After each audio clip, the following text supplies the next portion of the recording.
Good morning mga ka-forehead. So, today ay magiging pintor muna ako. Kakauwi ko lang dahil bumili ako ng pintura sa may Pulilan, ng roller tray, ayan. And, babakbakin muna natin itong mga sticker na pinagdidikit ni Mama dyan. Ayan, pipinturahan natin yan ng color white. So, syempre, ako lang yung gagawa. Kaya, batch by batch. For example, itong wall na to, yan muna yung gagawin natin. Sunod yung kabilang wall, sunod yung kabilang wall. Kasi hindi naman ako nagmamadali. So, kung kailan matapos, wala naman wala namang date na kailangan o sa after 1 week matapos ko. Wala namang ganon.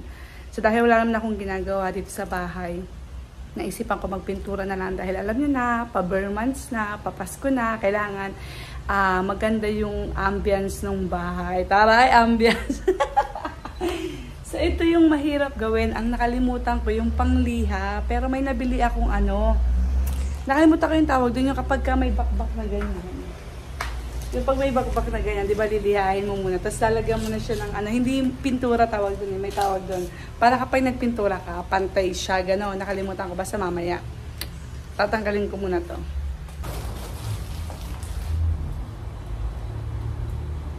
Ito yung mahirap dito eh. Ito yung magpapatagal eh. Dami pa naman.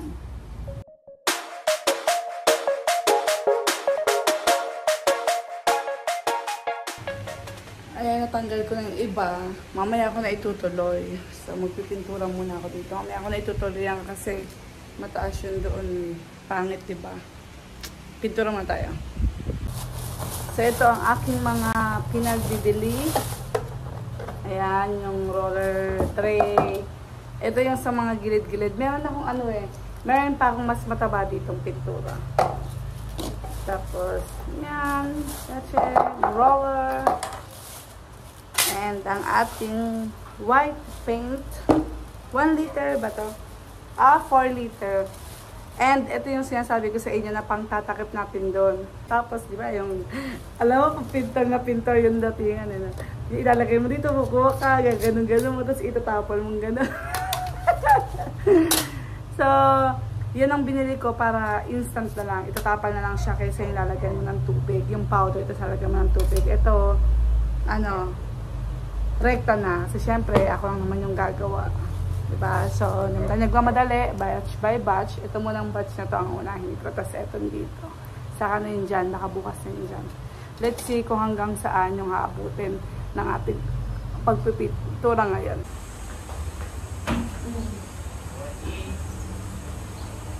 Ano ko ulan na? Tagal na.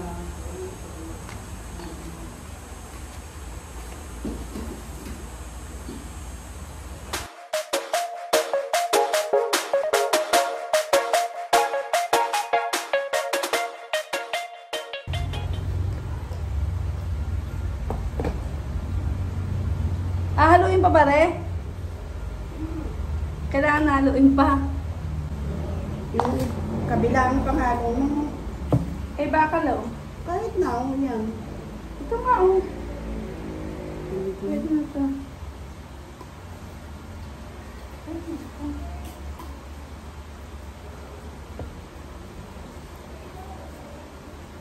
Ba't tinahalo? Siyempre, parang protex din yan. Tingin sa loob.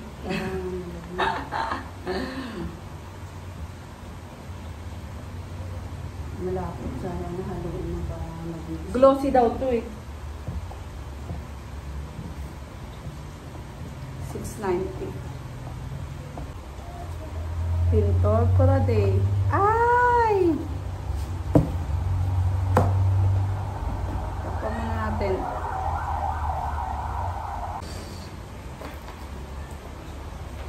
Ayun ang gagawin.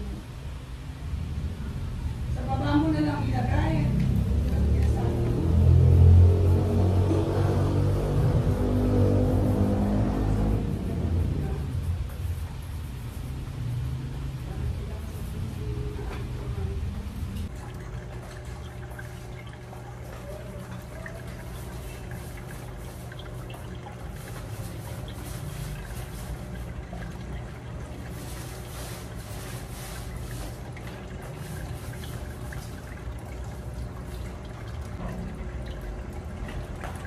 First coating pa lang yan. Dito naman tayo sa bitag.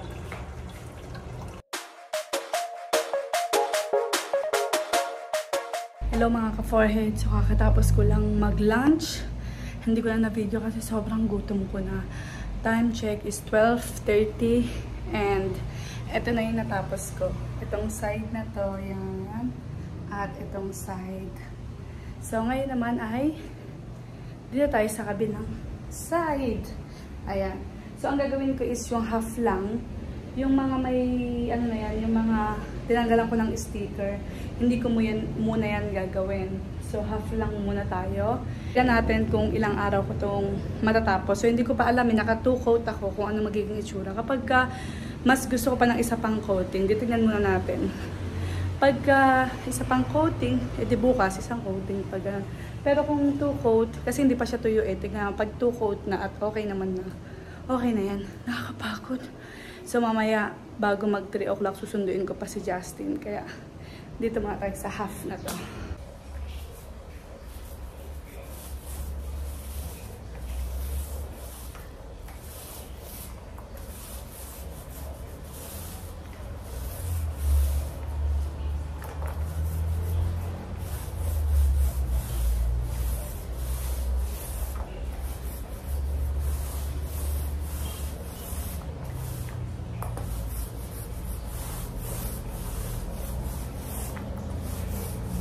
Ay, kakapagod.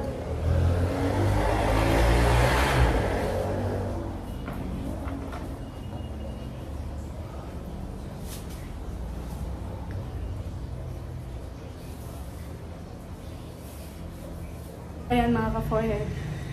First coating pa lang yan. Yan na nagagawa natin. Mamaya ito. Ito yung ganyan. At least diba, kahit paano. Marami na tayong nagawa. Ayan mga ka-forehead, tapos na ako ng second coat dyan. Init.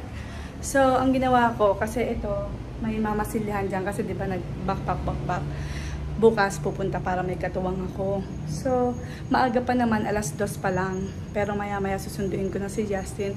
Pero pagbalik namin at kaya ko doon, bandang sa may hagdan, simulan ko na. Gagawin ko na kasi sayang yung oras. Wala naman na din akong gagawin. Mahaba-haba pa naman yung oras, diba? Try ko. Tignan ko kung hanggang saan aabot. Kakapagod. At least, diba, ngayong unang araw is, may nagawa ako. Kasi kung mag-aantay pa ako bukas, diba, Miyerkules na. So, at least bukas. Tapos kung sa, malay mo, Webes, tapos na namin to, diba? Malay mo, bukas. Tapos na namin. Kakapagod. Para after nito sa weekends, general cleaning. Ay mga ka-forehead, so nagpalit ako ng damit at susunduin ko muna si Justin. Time check is 2:40, labasan po niya ay 3 o'clock. Yan, kasama ko si Princess.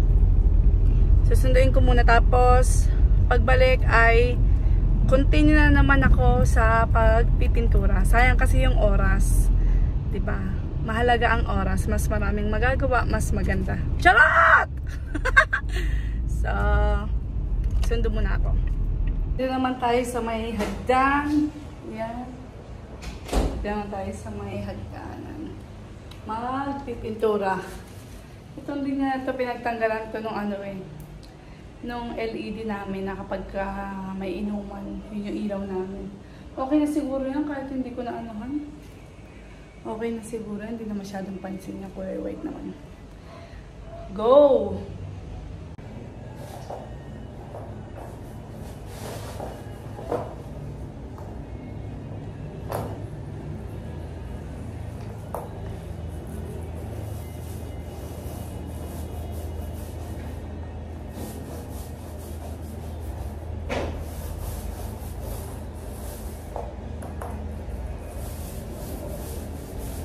Hanggang dito lang tayo. Yung pinaka na yun. Doon sa taas nila kasi sobrang taas na yun.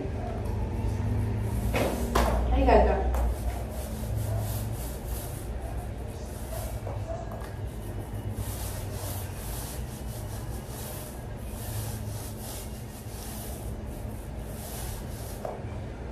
Ayan na mga ka-forehead ang ating nagagawa. Ayan na. So, Yung mga baitang naman ang ating pipinturahan. So, ayan yung ginawa ko. Nilagyan ko ng mga ano ba tawag dyan? Hindi siya scotch tape. Basta yan, nilagyan ko siya. Para hindi mapinturahan yung sa ibabaw. Ayan, lahat yan. Meron din yan. So, let's go. Pintura tayo.